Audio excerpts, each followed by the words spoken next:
पुरुषोत्तम व्रत सभी साधनों में श्रेष्ठ हैं और सभी अर्थों के फल प्रदान करने वाला है, सर्व अर्थ फलदायक।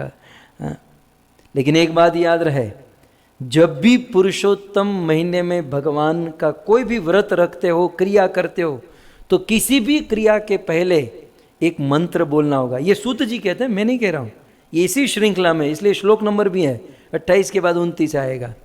बोले एक बात याद रखो कि पुरुषोत्तम समसेव्य, पुरुषोत्तम की सेवा पूजा कैसे करनी है? बोले एक श्लोक से करनी है।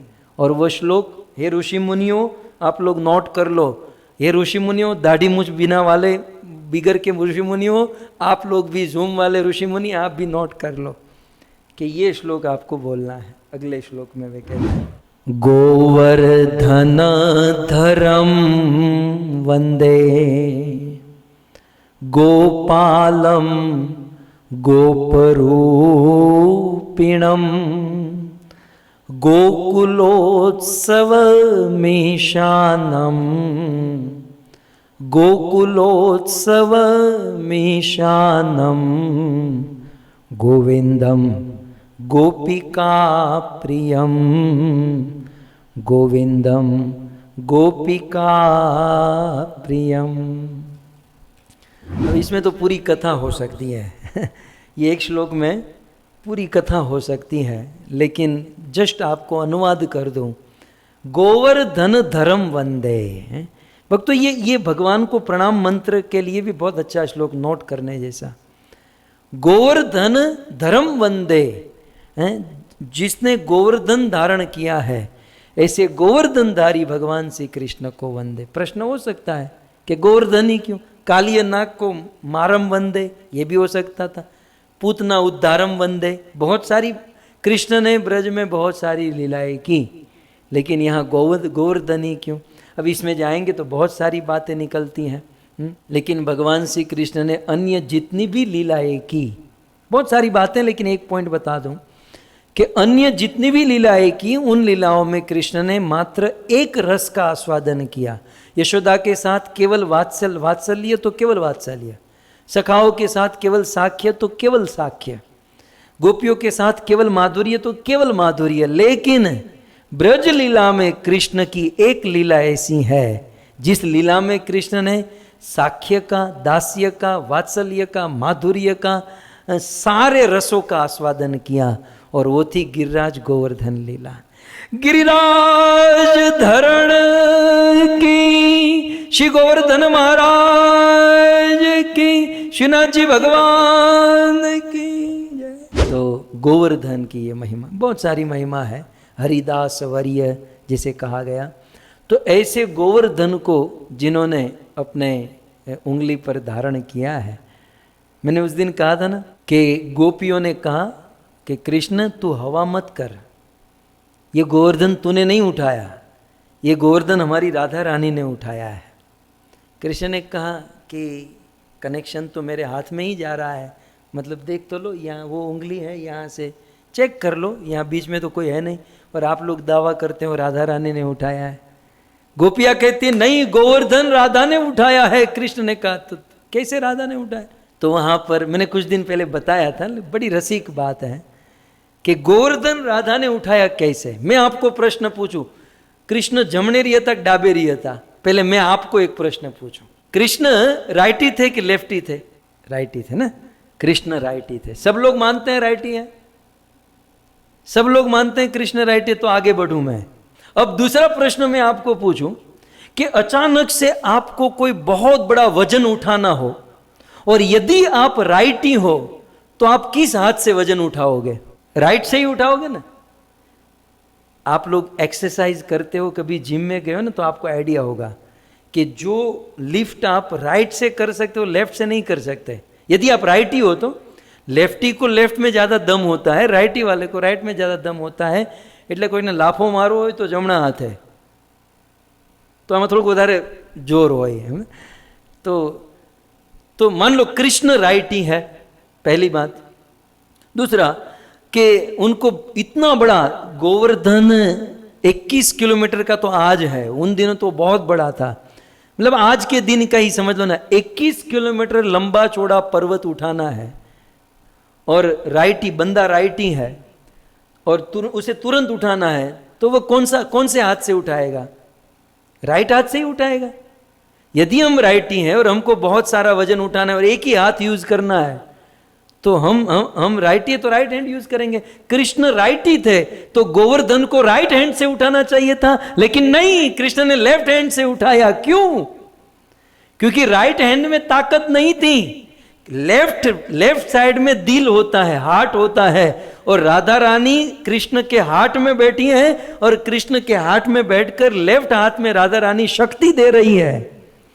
तो बाम भाग में, क्योंकि और बाम भाग में वैसे भी होती है राधा रानी, लेफ्ट साइड में होती है, तो लेफ्ट साइड में राधा खड़ी रहती है।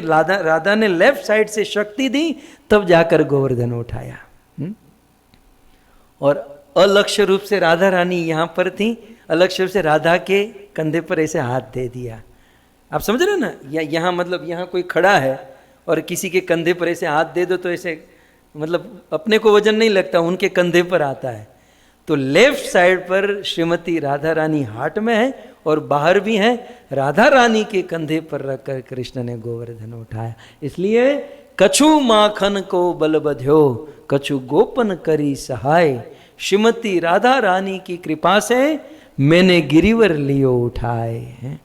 तो इस प्रकार से ऐसे गोवर्धन धर्म वंदे, ऐसे गोवर्धन धारण करने वाले को प्रणाम करते हैं। और गोपालम, जिसका जो गोपाल है, जो गाय की सेवा पूजा करते हैं, गोप रूपिणम, और जो गोप के रूप में प्रकट हुए हैं, गोपाल की सेवा करने के लिए गोप के रूप में प्रकट हुए हैं। कृष्ण कोई बिजनेसमैन नहीं है, कोई ऑफिस बॉफिस वाले नहीं है, वो सीधे साधे गांव के ग्वाले हैं। अमर त्याने भरवाड़ कहेवाय, तमारे त्या ग्वाला कहेवाय, અને ઇંગ્લિશમાં કહેવાતી હોય ખરું। हाँ, इंग्लिश में क्या कहते हैं? पर इंग्लिश में नो जामे, आम ज जामे, गोप ही जमता है। तो अब राधा रानी की सखी कहने में जो आनंद है, वो इंग्लिश वाले बोलते हैं राधा की जो फ्रेंड्स है ना, राधा की फ्रेंड्स, वो फ्रेंड में थोड़ी वो आनंद है। तो गोपालम गोप रूपेणम, कृष्ण गोपाल हैं और गोप रूप धारण किया है। गोकुल उत्सवम ईशानम, कृष्ण जो है स्वयं गोकुल के उत्सव के समान है। गोकुल उत्सव, गोकुल के उत्सव है। उत्सव में कैसा आनंद होता है, उत्साह होता है, तो कृष्ण स्वयं उत्सव है। कृष्ण जहाँ आते हैं वहाँ उत्सव हो जाता है। तो ये उत्सव है, ये आनंद है। जहाँ कृष्ण की कथा होती है वो आनंद उत्सव होता है। तो स्वयं भगवान कृष्ण हो, इसमें क्या कहना। इसलिए कहते हैं गोकुल उत्सव, गोकुल के उत्सव है। ईशानम, ऐसे ईश्वर हैं, भगवान है। और गोविंदम, अब गोकुल के भी बहुत सारे अर्थ हैं। गोकुल माने गाय का कुल, और गो माने इंद्रिया भी होती है। इंद्रिय माने हमारा शरीर। हमारे शरीर के लिए, हमारे लिए भी कृष्ण उत्सव के समान है। सारी बातें हैं। और गोविंदम गोपिका प्रियम, ऐसे गोविंद गोपियों के प्रिय है। इस मंत्र के द्वारा इस पुरुषोत्तम महीने में भगवान की सेवा, भगवान की पूजा, भगवान की आराधना करनी चाहिए। अब ऋषि तो ऋषि होते हैं, इसका प्रमाण क्या है? ये मंत्र किसने दिया? ये मंत्र का फाउंडर कौन है? ये किसने पूछा? शौनक आदि ऋषि मुनियों ने सूत गोस्वामी से पूछा। आजकल भी बहुत जगह पर ये श्लोक घूम रहा है कि ये श्लोक बोलना चाहिए, लेकिन अब हमारी बुद्धि क्या हो गई है, इसके मूल में जाना है। ये श्लोक आया कहाँ से? कहीं ऐरा गहरा तो नहीं है, कहीं यहाँ वहाँ से किसी ने नहीं बता दिया। तो ये ऋषि मुनियों की बुद्धि है, प्रमाण से कोई भी कार्य करेंगे। ठीक है, तो सूत जी को पूछा गया कि भाई ये मंत्र के फाउंडर कौन है, किसने ये मंत्र का उच्चारण किया?